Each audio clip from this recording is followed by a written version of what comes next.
for you who don't know, yesterday we learned that Miss Liberty is under investigation by the prosecution. Okay, so this is just a continuation of yesterday. I did get, and I read, as well as the authority cited therein, the state's motion for rehearing and reconsideration of the defendant's or tenant's motion to compel disclosure of the Apple search warrant related to attorney Raven Liberty.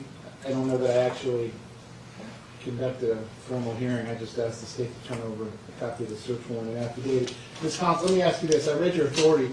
Would you agree that they're entitled to a copy of just the search warrant, not the affidavit, just the search warrant? At some point, but not at this point necessarily. Well, can you explain that to me? Because if I sign a search warrant for someone's home, and BSO goes to their home and executes the search warrant, and they're there, they give them a copy of the search warrant. Correct. But Upon in its this case, execution. It's Apple that the warrant is being executed upon, not the party themselves. And you think your authority says that she's not even entitled to a copy of the search warrant? Wow. Yeah, that's correct, Judge, yes. That's your position? Yes, Judge. Okay. Okay. Well, over the state's objection, I'm ordering you to turn over a copy of the search warrant. I'll put that in a written form today so you can litigate. So that they issue. tried But again. she's entitled to a copy of the search warrant. They tried again between yesterday and now to avoid handing it over. And the judge isn't having it. The judge isn't This is rare, folks. This is what you just saw here is rare. Judge is, there's no BS here. He's simply telling the prosecution, I am ordering you to hand this over. Now, this means if they choose to not, that's contempt of court. That could make them disqualified. Probably that's it at this point. I like this, Judge, already. Defense, I'm happy to hear anything you want to tell me, but based on our discussion yesterday, I think where we're at is I need to give you a date very soon in the future, a date in February, which is what I'm looking at.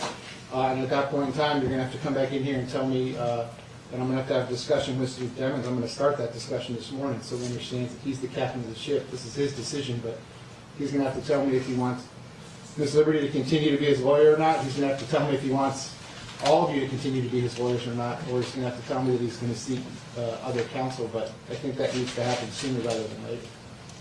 We concur with that issue. I'm confused, and I apologize to the court.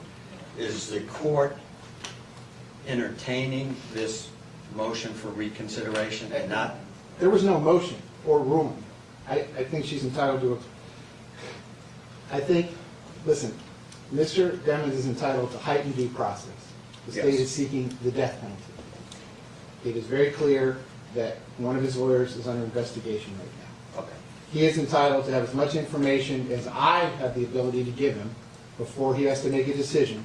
Is there a conflict of interest?